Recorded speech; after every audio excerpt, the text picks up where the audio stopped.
Okay, I have a fun matching game for you today. Now, as you can see, I have card values from ace to queen of various suits and colors.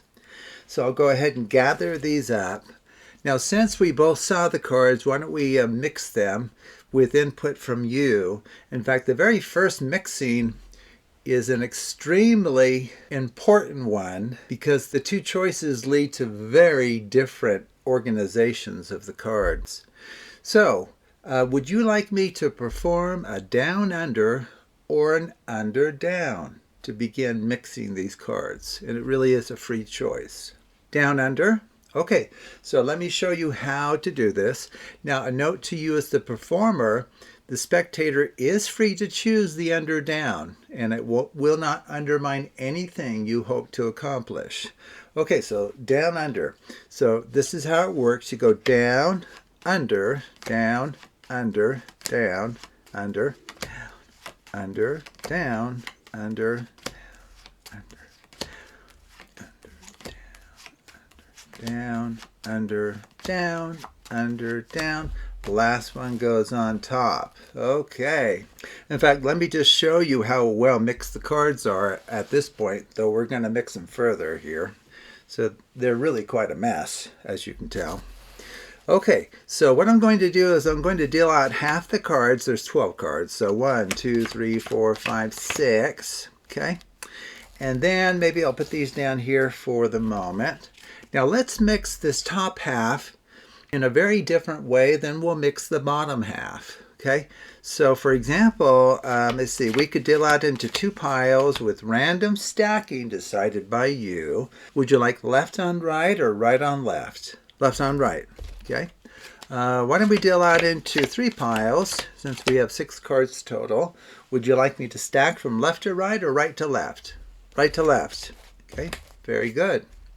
Now, a note to you as the performer: you can actually perform as many of these left-right shuffles or dealings into 3 piles as the spectator calls for. Okay, so you could do this all day long with the spectator saying, stack right on left. Okay, I'll do it.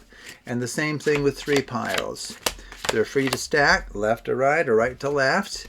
And they can do any of those 2 dealing outs in any quantity and in any order. Okay, so I think this packet should really be beyond the knowledge of anyone, especially since you're the one that made the choices concerning how many times we would perform each of those shuffles and the stacking order. Okay, let's see, for the second one, why don't we do a Charlier shuffle? Have you seen this before? This is where you move the top.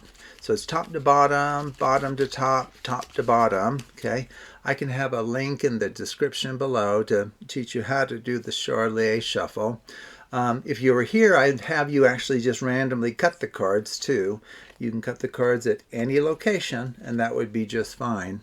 And now what I'm going to do is move this first packet in the center, and I'm going to deal out 3 of the cards of the 6 on the left, and set down the other 3 cards on the right. Okay, so we're going to essentially sandwich this one between those 2 packets of 3. So how would you like these stacked? From left to right or right to left? Your choice. Right to left? Okay, that's just fine. Okay, now it's at this point that we're going to give you a whole series of very important choices. So in particular, what I'm going to do is I'm going to deal out the cards into 2 piles, but we won't stack this time. Okay, and now we're going to play kind of a swapping game, and this has been done before. You may have seen this on other channels, but you have not seen what we've done up to this point on any other channel. So it's from this point on that you might recognize some of what we're doing here. Okay, so we have 6 cards in each pile. So how this works is you're allowed a certain number of, quote, swaps. A swap is where you move the top card to the bottom. Now, the number of swaps is decided by the number of cards in any one of these 2 packets, and it's always that number of cards minus 1. So since we have 6 in each, you're allowed 5 swaps, okay? But you can allocate them however you would like. You could have 1 here and 4 here, or 3 here and 2 here, or 0 here and 5 here, whatever you choose. So how many swaps would you like me to perform on this first pile here? 3? Okay, so what I do is I go 1, 2, 3. Okay, now you have 2 swaps left. Okay, so we'll perform them on the second pile. Okay, so that's a total of 5. So what we do is we just set aside that pair. Now what we're hoping to be true at the very end, when we get to the bottoms of these 2 piles, we hope that those 2 cards match in suit. Okay, so you saw at the beginning that we had cards of various suits and values. Our goal is that you make such a perfect selection of choices along the way that at the very end you leave for yourself 2 cards that perfectly match in suit. Okay, let's see, you have 4 swaps now. How would you like to allocate those? 1 here. Okay, so there's 1. And then that leaves 3 here. 1, 2, 3. So set aside that pair. Let's see, you have 3 swaps left. So 2 here. 1, 2. And then 1 here. Okay, 1. Set aside that pair. Okay, now you're down to, I think, just 2 swaps. You want 1 on each. Okay, 1 there and 1 here. That would be just fine. Set aside that pair. 1 swap. Where would you like that allocated? On the right. So we'll like that. Set these aside. Okay, so let's see how you did. The hope is that these 2 cards are of the same suit. And if you think about the chances of that happening by chance alone, that would be very surprising. Oh, we nailed it. Excellent job. You were able to match that final pair by just making a perfect series of choices. By the way, how did you do with these others? Oh boy, look at that. You got those to match. What about these? Oh, I can't believe this. How are you doing this? Oh boy, 2 spades. 2 hearts. No way, 2 clubs. How in the world did you pull that off? With all of the input from you and the random choices that you've made along the way, how is it possible that you've made such a superior set of choices to lead to a perfect matching of all of the cards by suit? Oh boy, how did you pull that off?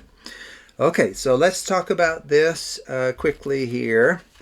So how does this work? Well, parts of it you may know already because the second half of this is using things that have been used in other places, okay? But what has not been used in other places is the whole beginning, okay? So what I want to point out to you is some very important structures and properties of the down-under and under-down shuffle, okay? So if you go back to the original packet that I had created, I had a club as far as suits, a club, heart, spade, spade, heart, club, and then club, heart, spade, spade, heart, club. Now I tried not to show that for very long, and that would be a smart thing to do when you go to perform this. Don't have the spectators stare at it forever. In fact, you may want to draw their attention away from kind of noticing the suits and just point out how you've chosen different card values and colors and suits, okay? And then just gather those up. Now, if you're concerned that they're going to detect something, there is additional mixing that you could do, like a Klondike followed by a Mange shuffle. Those constitute the identity shuffle, so it won't change anything. But I decided to just move right into this choice of the down-under or the under-down. Okay, so this is what is new, and it's really quite remarkable. And it's based on a recent discovery that I have made. This structure here is referred to, and this is what we started with, is referred to as the concatenation of 2 identical mirrored structures. Okay, so like the first half is mirrored because on the outer end you get 2 clubs, you come in 1, you get 2 hearts, come in 1, you get 2 spades. It's a same structure over here. So in some sense, it's like a 2-cycle with identical mirrored cycles. Okay, that's kind of what's going on there. But so this is what we started with. Now this structure relative to the down under and under down has a very surprising property. In particular, if you start with a structure like this and perform a down under, look at what you get. You get a mirrored structure for the top half, which is what we got, and then you get a 2-cycle for the bottom half. Okay? Now, it ends up that if you had performed an under-down instead, you will still get, though it's different looking, still get a mirrored structure for the top half and a 2-cycle structure relative to suits for the bottom half. Okay? So in some sense, these two structures are, quote, equivalent. Okay? So they'll have a lot of the same properties when working with them. Okay?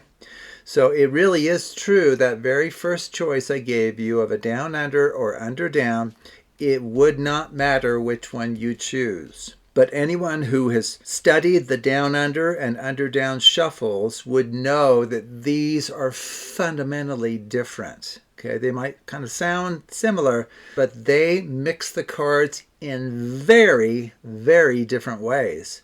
But nonetheless, here is a structure which, when down under shuffled or under down shuffled, yield analogous resulting structures. Okay, and then we take advantage of the fact that the top half is mirrored and the bottom half is a 2-cycle for either one of these. Okay, and so that's all I did. So if you go through and perform the other steps, this will work perfectly for you, because what I did was, if you remember, I dealt off the top 6 cards into one pile, set down the other cards as a second pile.